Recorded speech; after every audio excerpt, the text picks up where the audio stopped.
Alors, notre prochaine présentation sera assurée par Karine Johannes, hein, donc, qui est consultante internationale en communication des organisations. Donc, elle travaille et enseigne dans différents pays d'Afrique depuis plus de 10 ans, et notamment à l'IPERMIC, donc l'Institut panafricain d'enseignement et de recherche en médias, information et communication, à l'université de Ouagadougou au Burkina Faso. Donc, elle est titulaire d'un doctorat en information et communication de l'université de Louvain en Belgique, et elle a publié plusieurs articles et ouvrages sur la communication corporate. Donc, Karine, je te cède la parole. Oui, merci François. Bonsoir à toutes et à tous. Juste pour partager l'écran. Voilà, je te donne, tu peux partager normalement. Voilà, hop. Est-ce que ça marche?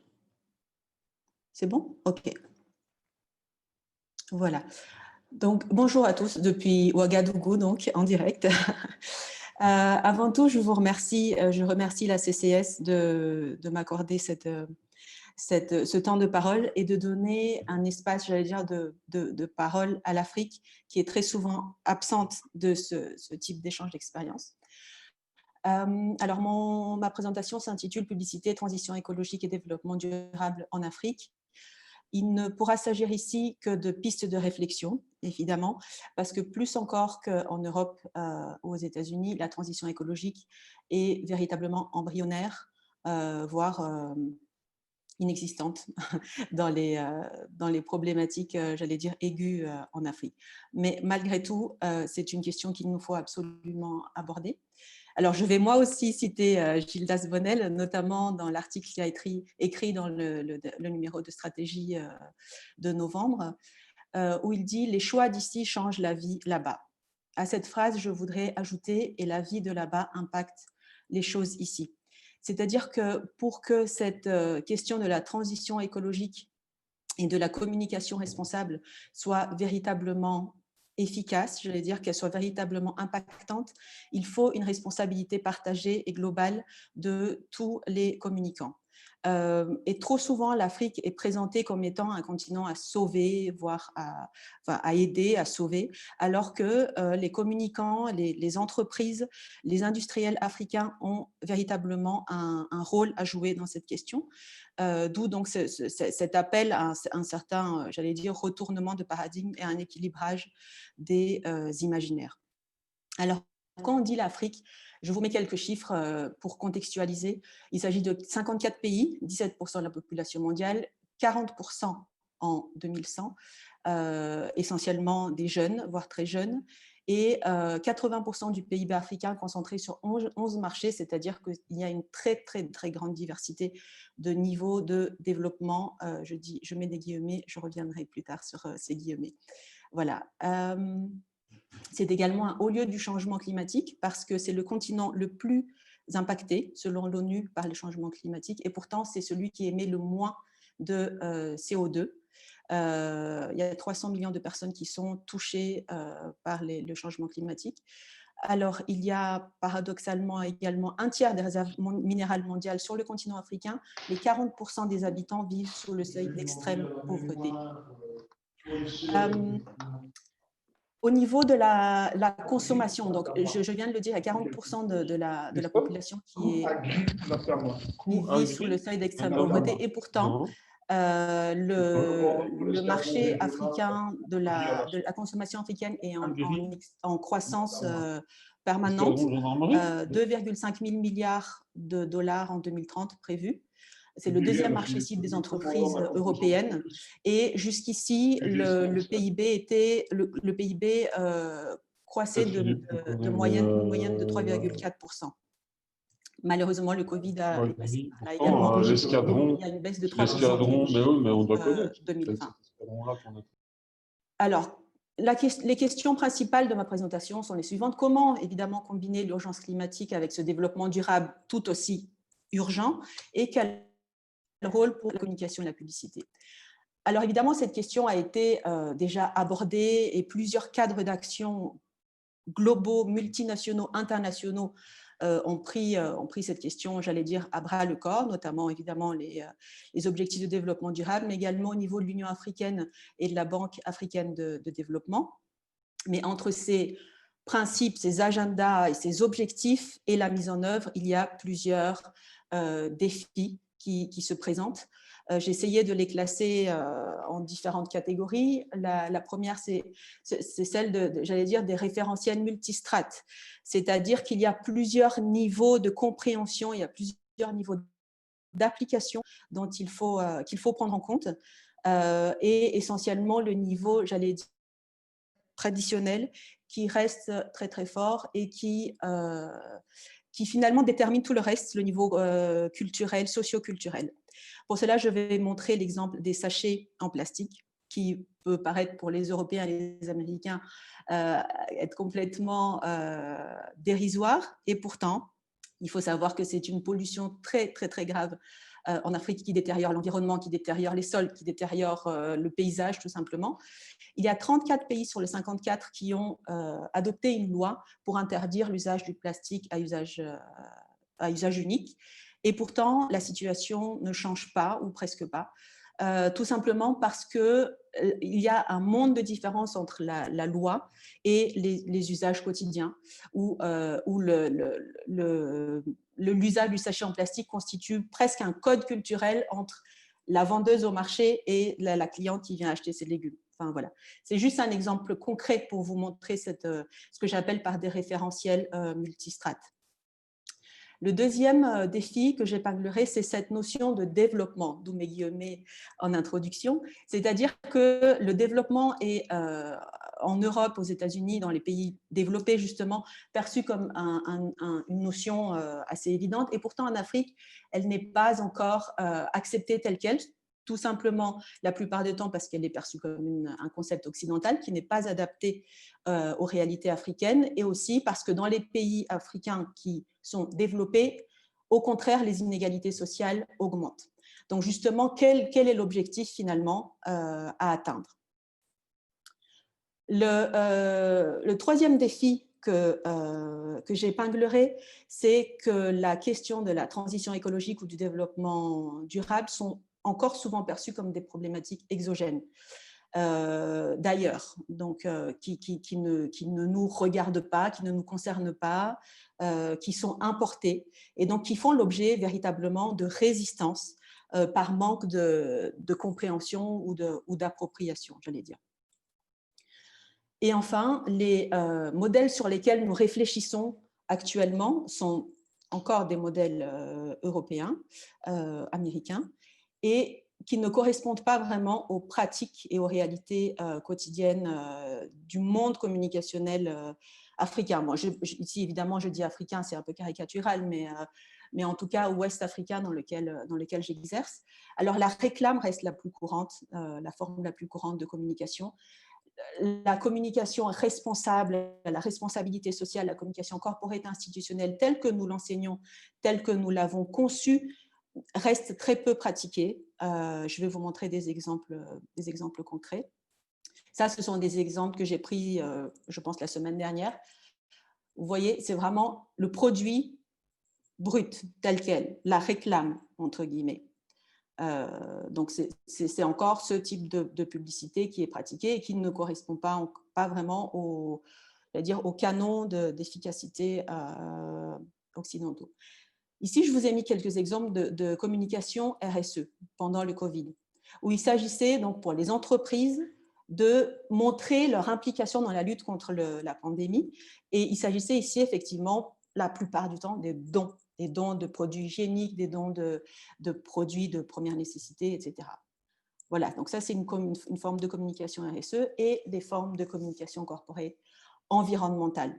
Donc, vous voyez, c'est relativement, j'allais dire, basique, protégeant notre environnement. Voilà, c'est la communication corporate telle qu'on l'a pratiquée il y a quelques années. Malgré tous ces défis, ces nombreux défis, il y a plusieurs leviers d'action sur lesquels on pourrait s'appuyer. Le premier, ce serait, je dirais, un renouveau, un fort renouveau d'une fierté africaine, voire panafricaine, vraiment une fierté d'appartenir à ce peuple qui est porté essentiellement par la jeunesse, par la population qui est très engagée, très ambitieuse et qui veut avoir son mot à dire et son rôle à jouer, évidemment, par la digitalisation aussi, parce qu'il y a eu en 2019 816 millions de connexions mobiles, dont 44% sur les smartphones. Un autre levier d'action que j'épinglerai, c'est le développement d'un marché intérieur. Il y a une zone de libre-échange économique africaine qui va s'ouvrir à partir de janvier 2021, tandis que les investissements directs étrangers vont baisser, vont connaître une baisse entre 25 et 40%. Donc là aussi, il y a j'allais dire, quelque chose à construire, une conscientisation commune qui pourrait être construite.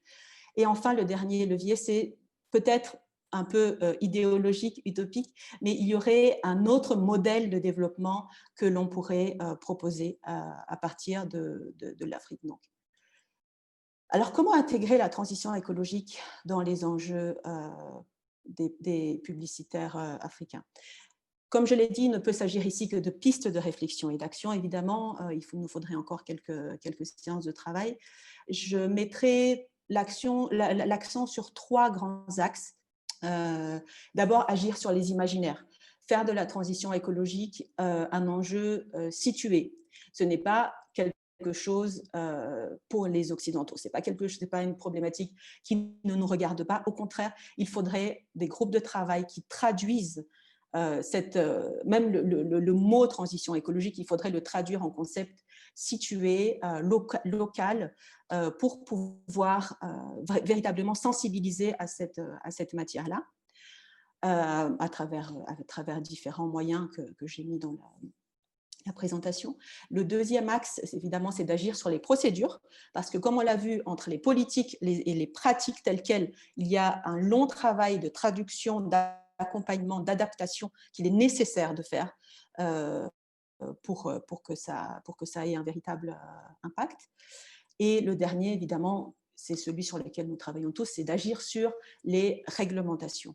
Mais évidemment, les législateurs, en tout cas dans l'écosystème dans lequel je vis en Afrique de l'Ouest, les législateurs sont véritablement réceptifs quand la société civile, le monde scientifique et les citoyens démontrent véritablement l'importance de cette question écologique. Voilà, donc comme je l'ai dit, c'est juste des pistes de réflexion, des pistes d'action sur lesquelles il faudrait creuser, qu'il faudrait réorienter, mais qui me sembleraient les plus importants à mettre en œuvre pour le moment.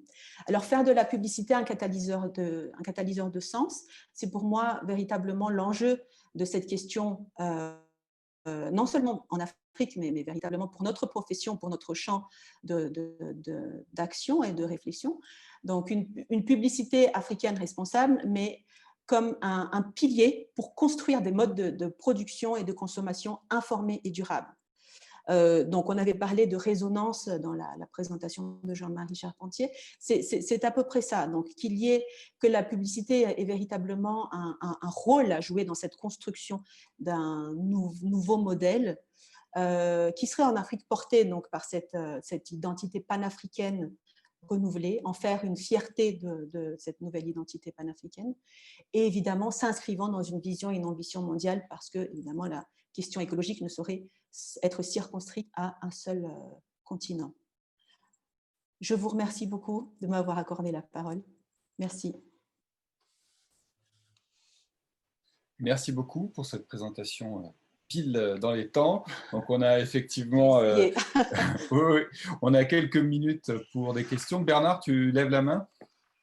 Oui, merci beaucoup pour la présentation. J'ai une question, plus d'informations. Je sais que c'est un peu un gros défi, mais pouvez-vous nous parler en quelques mots de l'organisation de la profession de communication chez vous, ou l'ensemble de l'Afrique, c'est peut-être en demander beaucoup. Puis mon deuxième point aussi, c'est s'il y avait une priorité d'encadrement réglementaire, ça serait quoi, à votre avis? Par quoi on devrait commencer?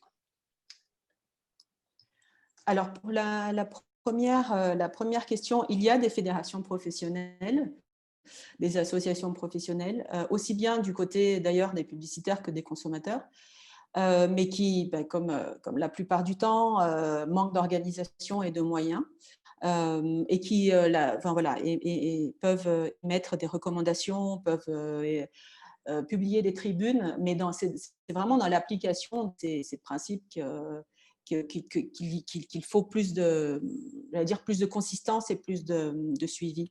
Mais il y a des fédérations professionnelles et très souvent, les fédérations régionales, en tout cas en Afrique de l'Ouest, les fédérations régionales ont beaucoup de poids sur les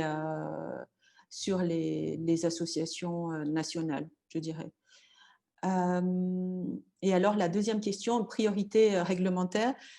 Là encore, il y a des organes de réglementation, je pense même au niveau continental, et le problème reste le même, évidemment. Il y a des recommandations qui sont émises, qui sont publiées, mais qui restent la plupart du temps, voilà, qui restent dans le vide parce que les moyens d'application viennent à manquer. Alors, les priorités, pour le moment, c'est…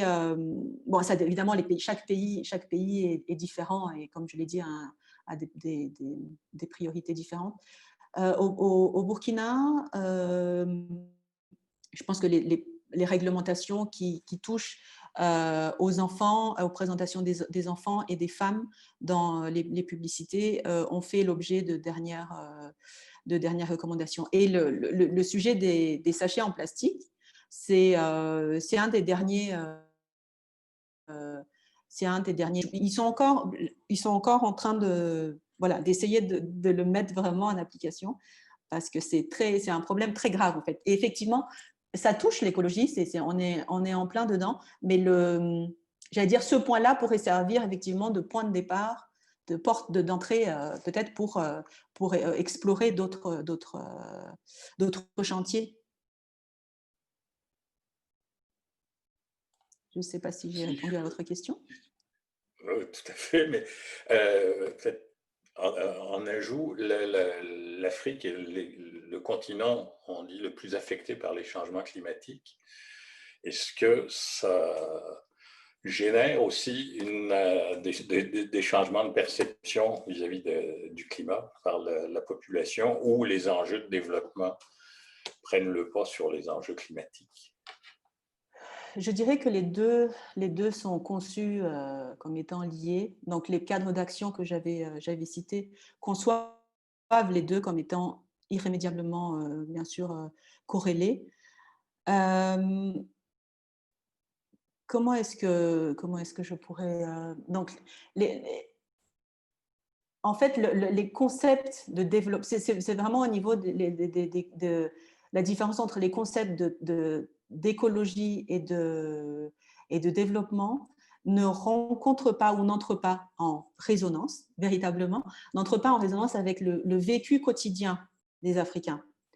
Et c'est à ce niveau-là qu'il y a un travail. Donc, quand on dit que l'Afrique est le continent le plus touché, il faut expliquer pourquoi, il faut expliquer quel est le rôle qu'on peut jouer dans cette problématique-là. Et j'en reviens à ma première slide qui était de dire qu'il y a une responsabilité partagée, c'est-à-dire de sortir aussi bien du côté de l'Occident que du côté africain, sortir de cette hiérarchie en disant l'Afrique est victime des choses. Il faut conscientiser et responsabiliser les deux parties du problème, entre guillemets. Merci. Merci. Parfait. Est-ce qu'il y a d'autres questions? N'hésitez pas. Vous pouvez également les poser par chat. Je les dirai avec plaisir.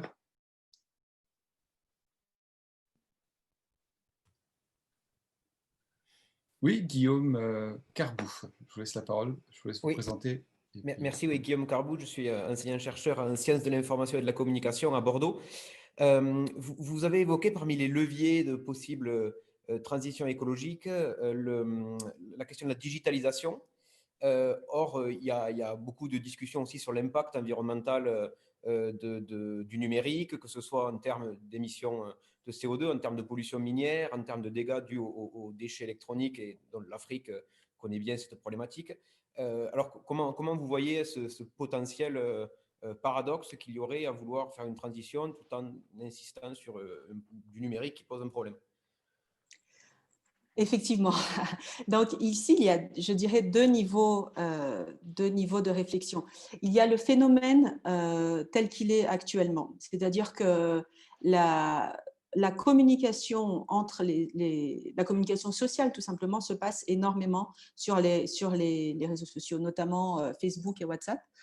Et la communication entre les entreprises et les publics se passe essentiellement sur les réseaux sociaux. C'est-à-dire qu'il y a, par exemple, il y a une Ligue des consommateurs, mais qui dans les faits, en tout cas, est relativement très faiblement représentée, j'allais dire, dans le débat social, mais il y a énormément de groupes Facebook qui visent à dénoncer les pratiques des entreprises, y compris les pratiques communicationnelles qui selon certains, seraient frauduleuses ou malhonnêtes, etc.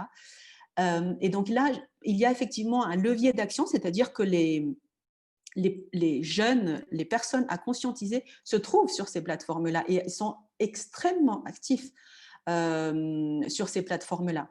Donc, effectivement, après, il y aurait un autre travail qui serait à faire pour les professionnels à ce moment-ci, des infrastructures peut-être de communication, des infrastructures techniques, d'intégrer cette question écologique. Mais en tout cas, nous, en tant que chercheurs académiques et responsables, j'allais dire, d'une certaine sensibilisation citoyenne, ces plateformes-là sont, en tout cas en Afrique, véritablement indispensables. Et c'est là qu'il faut aller, c'est là qu'il faut parler, c'est là qu'il faut aller chercher le citoyen. Merci. Merci. Parfait. Alors, on a encore peut-être le temps pour une dernière question. Rapidement. Non? Bon, eh bien, on repassera sur les questions au niveau de lorsqu'on aura encore le débat. Merci beaucoup, Karine, pour cette présentation. Donc, on va laisser la parole à Mathieu Janich,